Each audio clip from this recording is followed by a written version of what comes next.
विद्यार्थी मित्रांनो नमस्कार. मी प्राध्यापक सुनील उद्धव गेडाम, विषय राज्यशास्त्र, लोकमान्य टिळक महाविद्यालय वणी. ऑनलाईन शिक्षण उपक्रमामध्ये वर्ग 12वीच्या सर्व विद्यार्थ्यांचं मी मनापासून स्वागत करतो आणि आजच्या व्हिडिओला म्हणजेच तासिकेला सुरुवात करतो. विद्यार्थ्यांसाठी एक सूचना सांगतो आहे. विद्यार्थ्यांनी हा व्हिडिओ पाहत असताना या व्हिडिओमधील काही महत्त्वाच्या घटना, काही मुद्दे, काही नोट्स आपल्या नोटबुकमध्ये लिहून घ्या. कारण नोटबुक्समध्ये नोट्स लिहून घेतल्यानंतर अभ्यास करताना पुन्हा पुन्हा वाचताना त्या नोट्सचा आपल्याला उपयोग होईल. म्हणून विद्यार्थ्यांनी आपल्याजवळ वही आणि एक पेन घ्या आणि या व्हिडिओतील काही ठळक मुद्दे व काही नोट्स आपल्या नोटबुकामध्ये लिहून घ्या.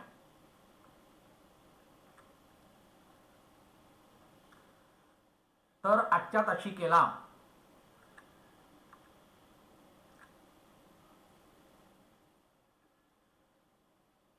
समकालीन भारत व सुशासन या प्रकरणाची माहिती आपण पाहतो आहे. आणि समकालीन भारत व सुशासन यामध्ये समकालीन भारत याचा अर्थ सध्याच्या काळातील भारत आणि सध्याच्या काळातील शासन हे कशा पद्धतीचं आहे या संदर्भाची माहिती या तासिकेमध्ये पाहणार आहोत. आणि सुशासनासंबंधीची संकल्पना कशा पद्धतीची आहे, सुशासन निर्माण होण्यासाठी किंवा निर्गमित करण्यासाठी कोणत्या मूल्यांची आपल्याला गरज पडणार आहे, शासन अतिशय चांगलं होण्यासाठी कोणत्या मूल्यांची आवश्यकता आहे, गरज आहे, ती माहिती या तासिकेमध्ये आपण पाहणार आहोत. तर शासन म्हणजे काय आपण पाहू. तर शासन म्हणजे सरकार, त्याला इंग्रजीमध्ये गव्हर्नमेंट असं म्हटलं जाते. आता इंग्रजीमध्ये त्याला गव्हर्नमेंट असं म्हटलं जाते. तर शासनाची एक परिभाषा आहे ज्याद्वारे व्यक्तीच्या इच्छा आकांक्षा पूर्ण केल्या जाऊ शकतात अशी संस्था म्हणजे शासन संस्था होय. शासन संस्था एक संस्था आहे की ज्या संस्थेमध्ये अनेक घटक आहेत आणि अनेक लहान लहान संस्था आहेत.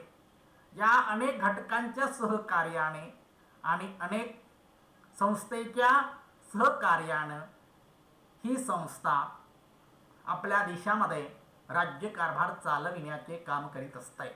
त्याला शासन संस्था असे म्हटलं जातं.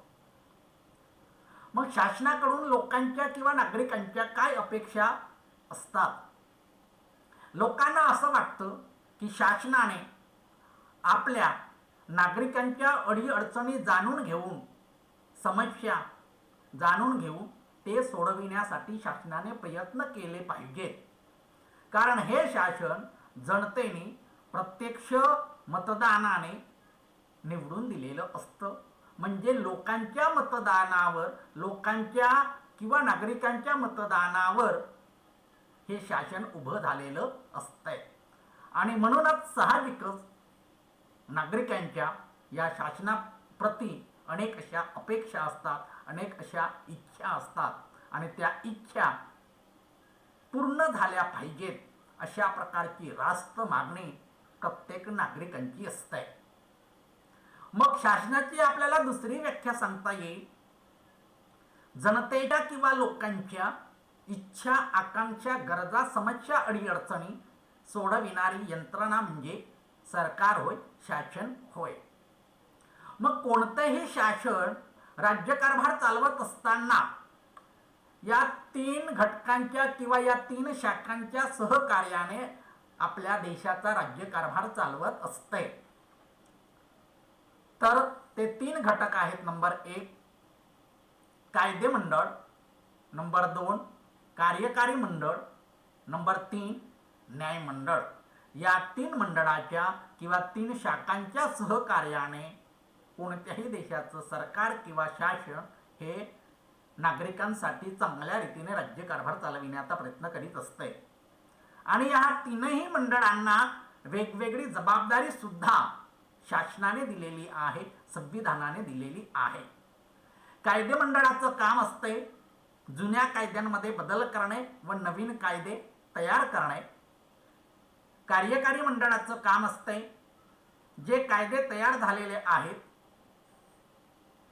त्या कायद्याची जनतेपर्यंत अंमलबजावणी करणे, हे कार्यकारी मंडळाचं काम असते. तर न्याय मंडळाचं काम असते जे कायदे तयार झालेले आहेत त्या कायद्याचे जनतेकडून, एखाद्या संस्थेकडून, एखाद्या पदाधिकाऱ्यांकडून रक्षण होते किंवा नाही त्यांची पाहणी करणे. म्हणजे एकंदरीत राज्यघटनेमध्ये जे कायदे लिहिलेले आहेत त्या राज्यघटनेतील कायद्याचे रक्षण करण्याची जबाबदारी ही न्यायमंडळावर सोपविलेली आहे. आणि हे 3ही मंडळ मिळून काय बनत असते? शासन संस्था बनत असते. मग कार्यकारी मंडळाचे आणखी 2 भाग पडतात. एक राजकीय कार्यकारी मंडळ आणि दुसरं आहे बिगर राजकीय कार्यकारी मंडळ. राजकीय कार्यकारी मंडळामध्ये जे जनतेकडून निवडून आलेले जनतेचे प्रतिनिधी असतात, या सर्व प्रतिनिधींचा समावेश या राजकीय कार्यकारी मंडळामध्ये होतो. तर बिगर राजकीय कार्यकारी मंडळामध्ये जे निवडणुकीद्वारे पदावर आलेले नसतात, परंतु जे UPSCच्या व MPSCच्या परीक्षेच्या माध्यमातून जे प्रशासकीय सेवेमध्ये अधिकारी म्हणून रुजू झालेले आहेत, अशा संपूर्ण अधिकाऱ्यांचा, अशा संपूर्ण नौकर वर्गांचा समावेश हा बिगर राजकीय कार्यकारी मंडळामध्ये होतो. म्हणजे राजकीय कार्यकारी मंडळामध्ये धोरण निश्चित केले जातात व त्या धोरणाची अंमलबजावणी करण्याची जबाबदारी ही प्रशासकीय अधिकारी वर्गांकडे असते, नौकरशहा वर्गाकडे असते. आणि ही दोन्ही मंडळं अतिशय चांगल्या रीतीने एकोप्याने जर कार्य करतील तर जनतेच्या हितासाठी, जनतेच्या कल्याणासाठी कुठेतरी हे शासन कार्य करीत आहे हे आपल्याला स्पष्टपणे दिसून येते. परंतु या दोन्ही मंडळामध्ये जर दुरावा निर्माण झाला तर शासन संस्थेमध्ये, शासन संस्थेचं काम हे कुठेतरी कमकुवत आहे.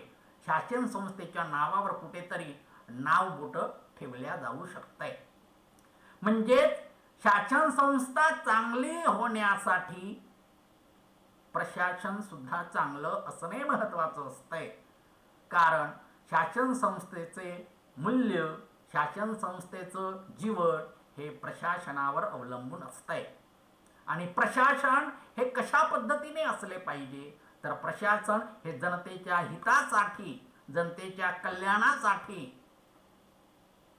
कार्य करणारं प्रशासन असलं पाहिजे, तर सुशासनाला चांगल्या रीतीने अर्थ प्राप्त होऊ शकतो. आता शासनाच्या समोर सु हा शब्द लागलेला आहे. सु हे लागलेलं विशेषण आहे. शासनाला लागलेलं सु हे काय आहे? विशेषण आहे. आता सु याचा मराठीत अर्थ काय होतो? चांगले. त्याला इंग्रजीमध्ये गुड असं म्हटलं जातं. आता गुड हा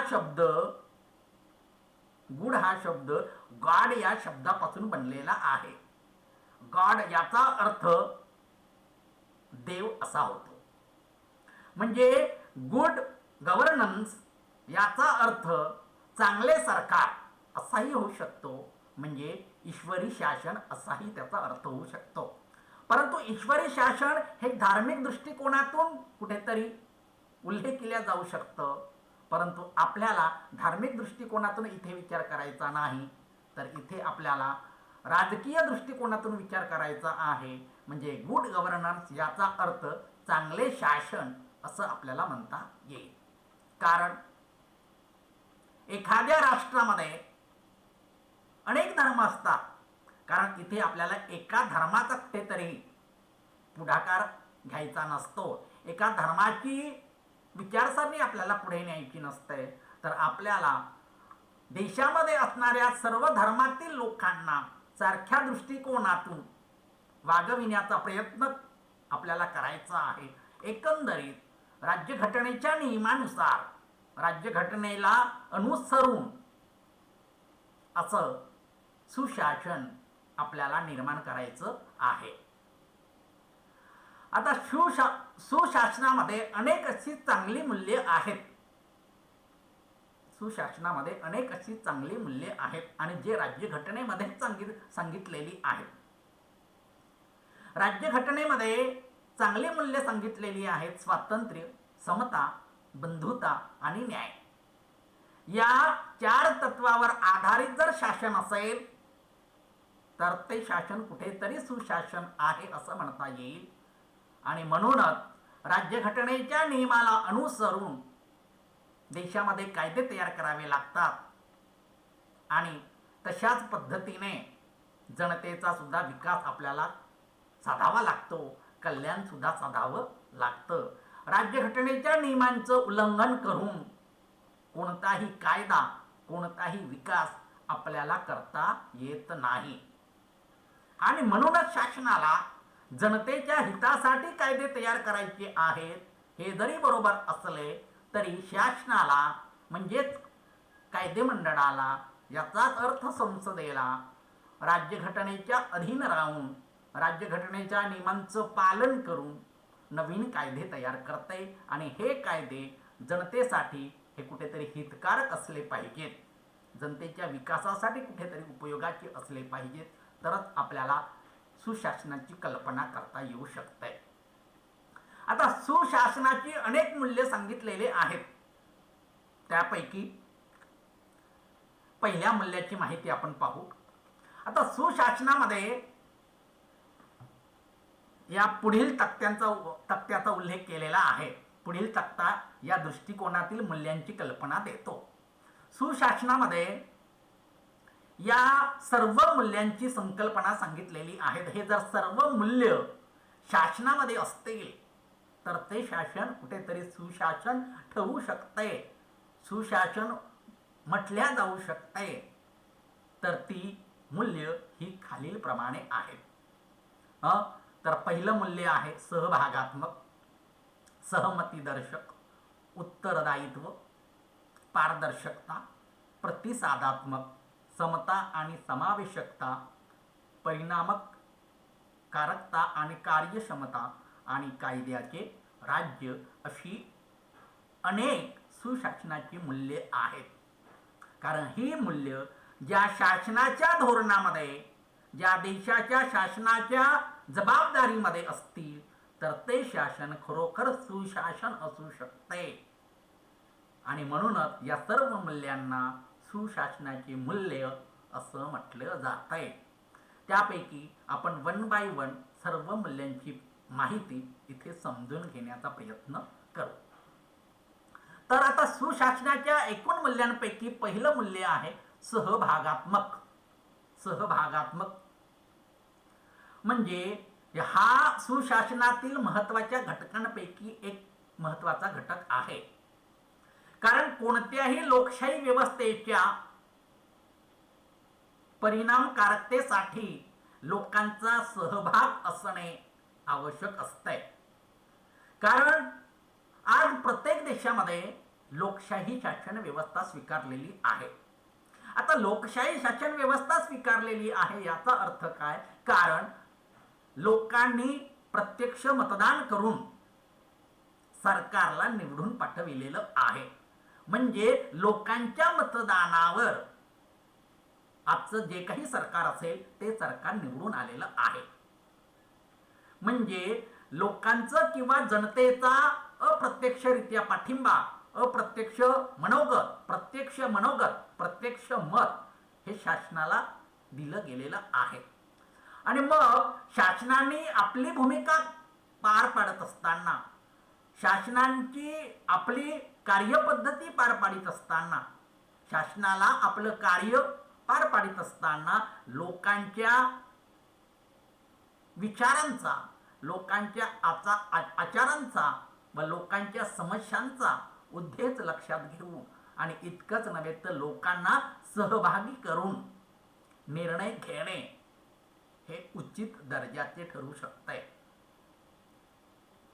कारण कोणत्याही निर्णयामध्ये, कोणत्याही धोरणांमध्ये, कोणत्याही संकल्पमध्ये जर लोकांचा सहभाग असला तर ते धोरण हे जनतेच्या कल्याणासाठी, जनतेच्या हितासाठी हे योग्य दर्जाचं ठरू शकते.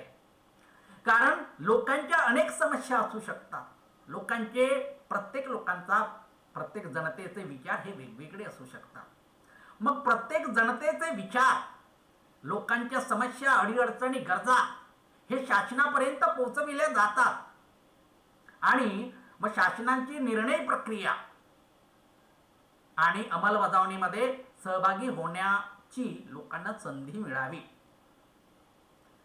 कारण शासन निर्णय घेत असताना लोकांच्या भावनांचा, लोकांच्या विचारांचा समावेश कुठल्याही धोरणामध्ये केला गेला पाहिजे आणि अंमलबजावणीमध्ये सुद्धा लोकांचा सहभाग असला पाहिजे.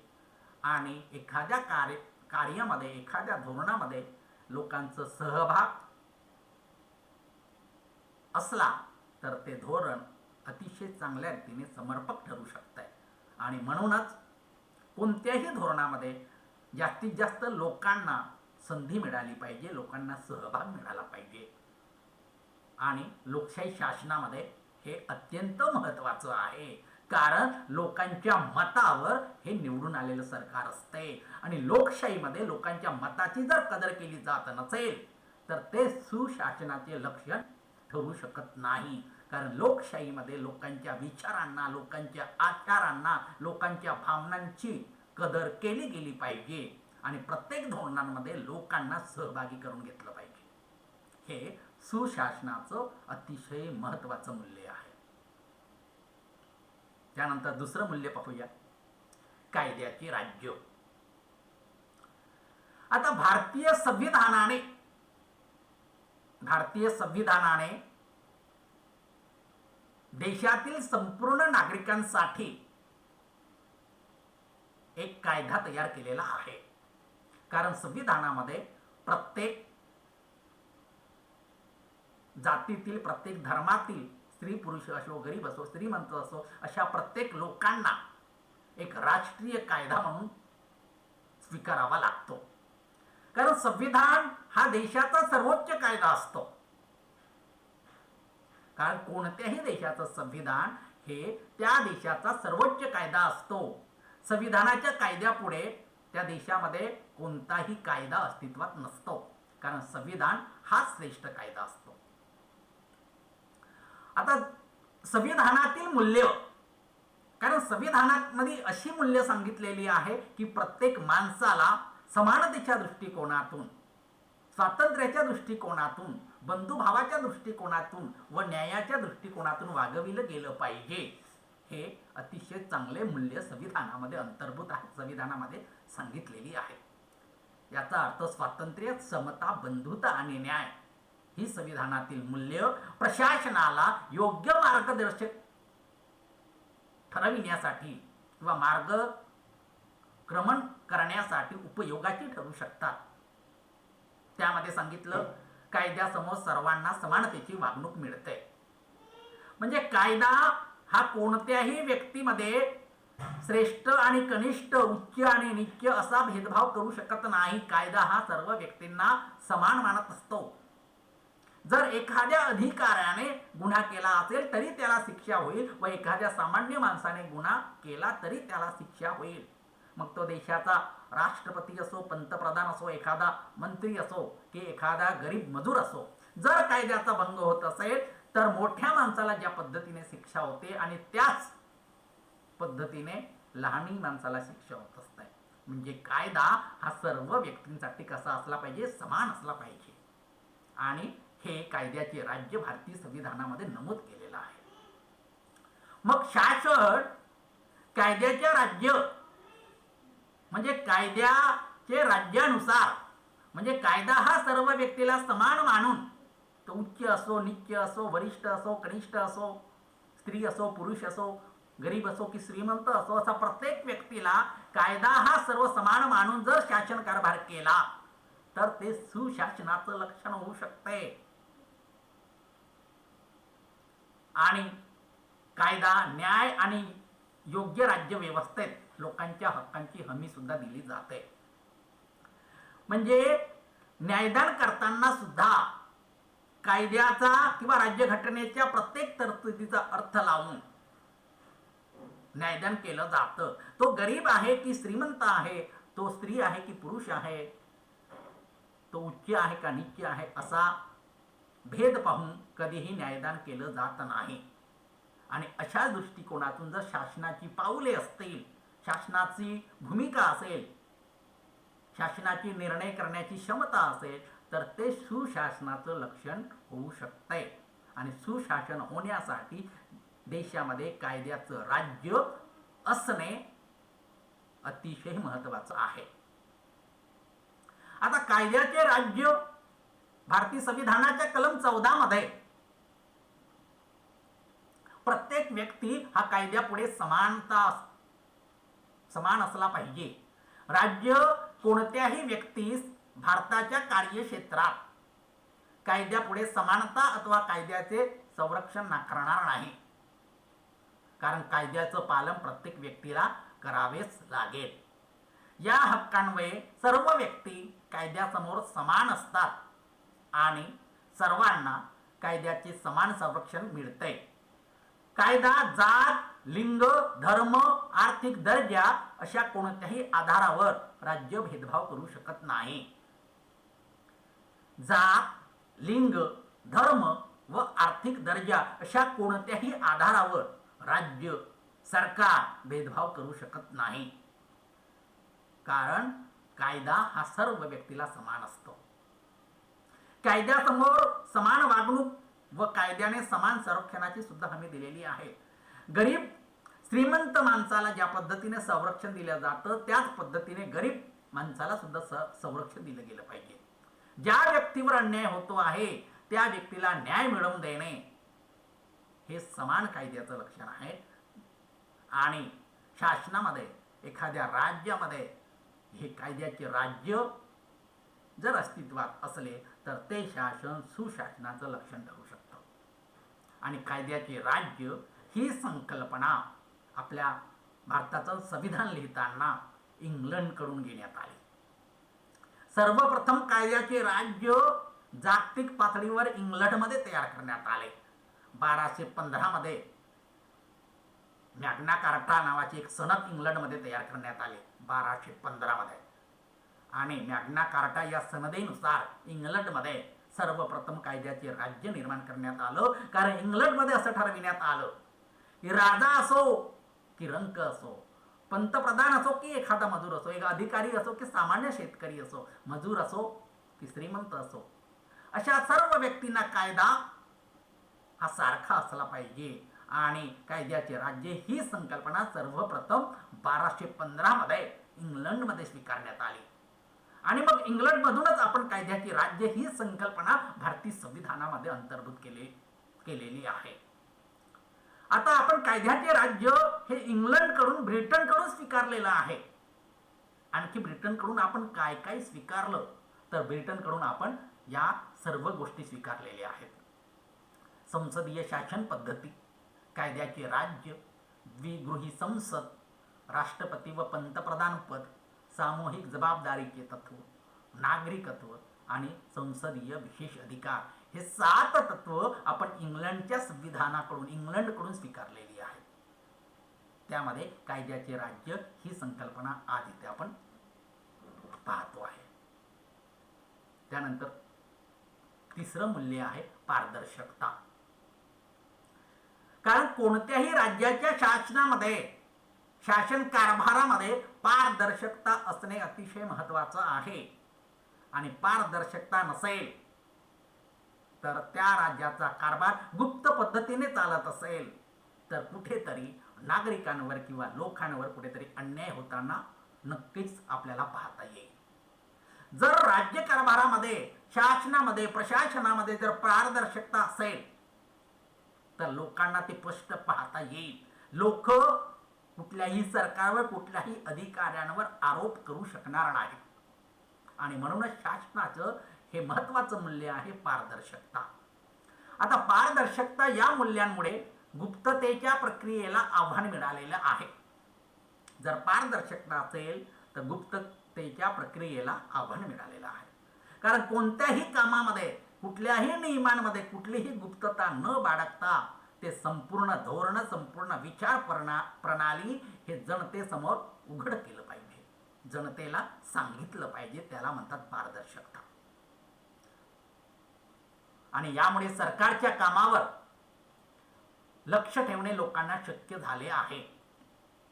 2005 मध्ये अण्णा हजारे यांच्या नेतृत्वाखाली यांच्या अथक परिश्रमाने आपल्या महाराष्ट्र राज्यामध्ये माहितीचा अधिकार व अधिनियम हा कायदा पारित करण्यात आला. आणि माहितीचा अधिकार व अधिनियम या कायद्यानुसार कोणत्याही भारतीय नागरिकाला कुठल्याही स्वरूपाची शासकीय माहिती मिळविण्याचा शासकीय माहिती मागण्याचा अधिकार मिळालेला आहे. आणि जर माहितीचा अर्ज केला असेल आणि संबंधित अधिकाऱ्याने ती माहिती देत नसेल तर त्या अधिकाऱ्याच्या विरोधात अपील सुद्धा करण्याचा अधिकार या भारतीय नागरिकांना मिळालेला आहे. आणि हे पारदर्शकतेमध्ये फार मोठा बदल झालेला दिसून येतो. कारण 2005च्या पूर्वी कुठल्याही व्यक्तीला कुठलीही माहिती मिळवता येत नव्हती. आणि मग संपूर्ण राज्यकारभार हे गुप्ततेच्या प्रक्रियेतून चालवल्या जात होतं. कुठलीही माहिती गुप्त ठेवल्या जायची. परंतु आता तसं करता येत नाही. कुठलीही माहिती आपल्याला मिळविता येतं. आणि म्हणूनच शासनात आणि प्रशासनामध्ये पारदर्शकता असणे अतिशय महत्त्वाचं आहे. आणि 2005 पासून भारतात माहितीचा अधिकार कायदा लागू करण्यात आला. आणि त्यामुळे नागरिकांना शासकीय कामकाजाविषयी माहिती मिळणे शक्य झाले आहे. शासकीय कामकाजाविषयी माहिती मिळणे शक्य झाले आहे. त्यानंतर महाराष्ट्र सार्वजनिक अभिलेख कायदा 2005 मध्ये महाराष्ट्र सार्वजनिक अभिलेख कायदा सुद्धा मंजूर करण्यात आला.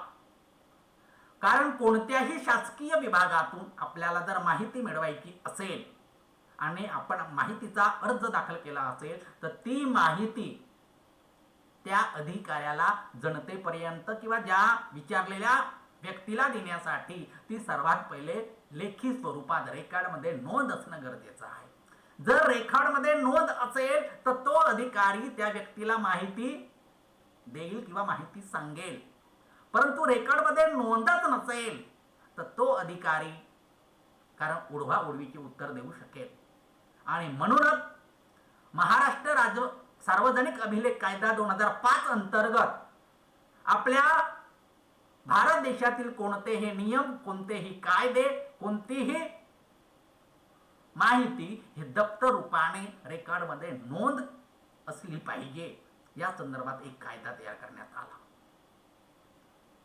त्यानंतर महाराष्ट्र कार्यालयीन कर्तव्यात दिरंगाई प्रतिबंधक कायदा 2005. जर एखादा अधिकारी जर आपल्या शासकीय कामामध्ये किंवा कर्तव्यामध्ये दिरंगाई करीत असेल तर दिरंगाई करणाऱ्या अधिकाऱ्याच्या विरोधामध्ये आपल्याला अपील करता येतं.